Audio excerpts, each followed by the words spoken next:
বাইতুল্লাহর একটা তাৎপর্য আছে, এটার একটা গুরুত্ব ফজিলত আছে, ঠিক কিনা বলেন?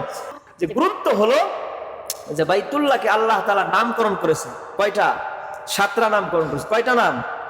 মানুষের দেখেন আহসান মঞ্জিল নাম আছে না? হ্যাঁ, বিভিন্ন জমিদার বাড়ি, অমুক জমিদার বাড়ি, অমুক তল্লাট মোল্লা বাড়ি, হ্যাঁ, মিয়া বাড়ি, কাজী বাড়ি, চৌধুরী বাড়ি, ঠিক আছে না? আছে কিনা? তা আল্লাহ তাআলার ঘরের নামকে আল্লাহ তাআলা কি করেছেন? এরকম ভাবে নামকরণ করেছেন। একটা নাম তো এটার কাবা, একটা নাম কি? কাবা। কাবা অর্থ হলো উঁচু। কাবা অর্থ কি? উঁচু। এই দেখেন পায়ের টাকনুকে কাবুন বলা হয়, এটা উঁচু এই জন্য। আর ওই সময়ের মধ্যে বাইতুল্লাহ সবচেয়ে উঁচু ভবন ছিল, এই জন্য এটা কাবা বলা হতো। কি বলা হতো? কাবা বলা হতো। সূরা মাইদার মধ্যে 95 নম্বর আয়াতে আল্লাহ তাআলা বলে হাদিয়াম বালিগাল কাবা, হাদিয়াম বালিগাল কাবা। এটা সেই কাবা যেটা আল্লাহ তাআলার ঘর বাইতুল্লাহ। এরপরে এটাকে নামকরণ করা হয়েছে বাইত। কি করা হয়েছে? বাইত। ওয়া ইয জাআলনাল বাইতা মাসাবাতাল লিন-নাস, সূরা বাকারার 125 নম্বর আয়াতে আল্লাহ বলেন ওয়া ইয জাআলনাল বাইতা মাসাবাতাল লিন-নাস, এটাকে বাইত বানাইছেন, মানুষের নিরাপত্তা এবং মানুষের কি শান্তির ঘর বানাইছেন। এটা আরেকটা নামকরণ করা হয়েছে আতিক। কি করা হয়েছে? বাইতুল আতিক। সূরা হজের 29 নম্বর আয়াতে ওয়াল ইয়াতাওয়াফু বিল বাইতিল আতিক, এটার আরেকটা নাম হলো বাইতুল আতিক, প্রাচীন ঘর। এবং এই ঘরকে আতিক বলা হয় কেন? যে এই ঘরের উপরে কেউ বিজয় লাভ করতে পারে না, এই ঘরকে কেউ ছিনিয়ে নিতে পারবে না, এটার কেউ অমর্যাদা করতে পারবে না। চতুর্থ নম্বর এই ঘরের নাম করা আছে বাইতুল হারাম। সূরা মায়েদার 2 নম্বর আয়াতে পড়া ওয়ালা আমিনাল বাইতুল হারাম, ওয়ালা আমিনাল বাইতুল হারাম, এটার কি? বাইতুল হারাম। এটার পঞ্চম নাম হলো বাইতুল মুহাররম। রব্বানা ইন্নী আসকানতু মিন যুররিয়াতি বিওয়াদিন গায়রি যি জারইন ইনদা বাইতিকাল মুহাররম, ইনদা বাইতিকাল মুহাররম। সূরা ইব্রাহিমের 37 নম্বর আয়াতের মধ্যে বলছেন এই ঘরটাকে আল্লাহ তাআলা বাইতুল্লাহ বলেছেন। সূরা বাকারার 25 নম্বর আয়াতে বলছেন ওয়া আহিদনা ইলা ইব্রাহিম ওয়া ইসমাঈল আন তাহহিরা বাইতিয়া লিত-তাইফিনা। এই যে বাইতিয়া আমার ঘর, অর্থাৎ বাইতুল্লাহ আল্লাহ তাআলার ঘর। আর সপ্তম নম্বর নাম হলো এই ঘরের কিবলা। এই ঘরের নাম কি? কিবলা। এই ঘরের নাম কি? কিবলা। তাহলে 7টা নাম বলো। এক নম্বর নাম হলো কাবা, 2 নম্বর বাইত, 3 নম্বর হলো বাইতুল আতিক, 4 নম্বর হলো বাইতুল মুহাররম, 5 নম্বর বাইতুল হারাম, 6 নম্বর হলো কি? বাইতুল্লাহ, 7 নম্বর হলো কিবলা। 7 নম্বর কি? কিবলা। বলেন না সুবহানাল্লাহ। তাহলে আল্লাহ তাআলার ঘরের 7টা নাম আমরা কি করলাম? পেলাম, ঠিক না? আল্লাহ তাআলার এই ঘরের দিকে যে তাকাবে, যে কি করবে? তাকাবে, আল্লাহ তাআলা তাকে প্রতিনিয়ত রহমত দান করবে। বলেন সুবহানাল্লাহ। প্রতিবার দৃষ্টিতে আল্লাহ তাআলা 10টা রহমত দান করবে। বলেন সুবহানাল্লাহ। আল্লাহ তাআলার ঘর এই বাইতুল্লাহকে যে তওয়াফ করবে, আল্লাহ তাআলা তাকে নিষ্পাপ, মাসুম, বেগুনাহ বানায় দেবেন। বলেন সুবহানাল্লাহ। আল্লাহ তাআলার এই ঘর বাইতুল্লাহর মুলতাজিম ধরে যে দোয়া করবে, আল্লাহ তাআলা তার দোয়া কবুল করবেন। বলেন সুবহানাল্লাহ।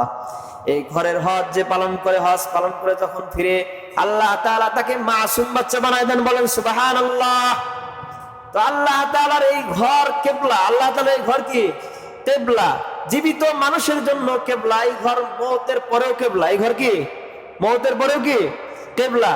জীবিত অবস্থায় এই ঘরের দিকে আমাদেরকে নামাজ পড়তে হয়। কি করতে হয়? ঘরের দিকে নামাজ আদায় করতে হয়। মওতের পরেও যখন মারা যায়, কবরে শোয়া দেয় কোন দিকে? কোন দিকে? কিবলার দিকে। কোন দিকে? কিবলার দিকে। আমার সিনা মুখ করে দেয় কিবলার দিকে। দুনিয়ায় যদি কিবলার দিকে থাকা যায়, তাহলে কবরেও কিবলার দিকে থাকা যাবে। আর দুনিয়াতে যদি বাবার দিকে থাকে, তাহলে কবরের জগতে কাবার দিকে থাকা যাবে না। কবরের জগতে কি যাবে না? দুনিয়াতে বাবার দিকে থাকলে কবরের জগতে কাবার দিকে থাকার কোনো কি নাই? সুযোগ নাই। এজন্য বাবার দিক ছাড়তে হবে। মাজারকে সেজদা করা, বাবাকে সেজদা করা, বাবাকে কিবলা বানানো, মাজারকে কিবলা বানানো, এটা কি করতে হবে? ছাড়তে হবে, ঠিক কিনা বলেন? এজন্য কাবাকে যখন আপনি দুনিয়াতেও কিবলা বানাবেন, তো মওতের পরেও আপনার কিবলা হবে। আর কিবলা হলে কি হয়? যে কাবা যার কিবলা হয়, হাদিসের মধ্যে আসছে আল্লাহ তাআলা তার কবরকে প্রশস্ত করে দেন। বলেন সুবহানাল্লাহ। হাদিসের মধ্যে আসছে আল্লাহ তাআলা তার কবরকে জান্নাতের টুকরা বানায় দেন। বলেন সুবহানাল্লাহ। তো কাবা এটা যার কিবলা হয়ে যায় মওতের পরে, তার এই সুসংবাদ। আর যার জন্য এই কাবা মওতের পরে কিবলা না হয়, কবরটা এমন সংকীর্ণ হয়, পাঁজরের একটা হাড় আর একটা হাড়ের মধ্যে ঢুকে যায়, আগুন ধরে যায়, সাপ বিচ্ছু ঢুকে যায়, এরকম ভাবে তার উপরে কঠোর শাস্তি হইতে থাকে। এই জন্য কাবাকে তো আমরা বানাবো ইনশাআল্লাহ কেবলা, হ্যাঁ কাবাকে আমরা কেবলা বানাবো। কিন্তু দেখা যায় আফসোসের বিষয়, মসজিদে আজান হয় কিন্তু কেউ মসজিদে আইসা কাবার দিক হয়ে সেজদা দিতে রাজি হয় না। চার দোকান ভর্তি, হোস্টেল ভর্তি, সব জায়গায় ভর্তি, মসজিদ ফাঁকা। মসজিদ কি ফাঁকা, কাবার দিকে কেউ কি করে না, আমরা আসতে চাই না। কথাটা বুঝে আসছে? কাবার দিকে আমাদের আসতে হবে।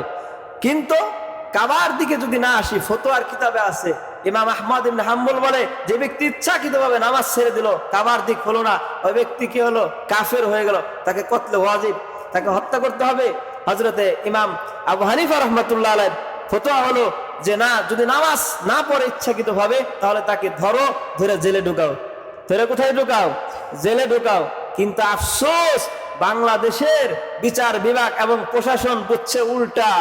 যারা মদ জুয়া ইত্যাদি করে তারা থাকে এসির ঘরে, আর যারা কেবলার দিকে মুমিন নামাজ পড়ে তারা থাকে জেলখানায়। ঠিক কিনা? ঠিক না? যেখানে থাকার কথা আলেম উলামা, তারা যারা কেবলার দিকে নামাজ পড়ে তারা বাহিরে থাকার কথা, আর যারা গুন্ডামি করে, মাস্তানি করে, খুন খারাপি, জেনা ব্যভিচার ইত্যাদি করে, কেবলার দিকে জীবনেও ভুলে সেজদা দেয় না, এরা থাকার কথা জেলখানা। কিন্তু জেলখানায় তারা না থাকে, জেলখানায় থাকে কারা? আলেম ওলামারা, মুহাদ্দিসরা, মুমিন বান্দারা। ঠিক কিনা? জোরে কোন ঠিক কিনা? এলো বাংলাদেশের প্রশাসনের বুঝ আর বাংলাদেশের বিচার বিভাগের বুঝ। আল্লাহ তাআলা সঠিক বুঝ দান করুন। ঠিক কিনা?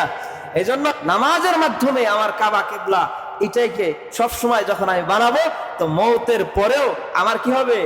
আমার কেবলাই কাবাই হবে। আমার কেবলা কি হবে?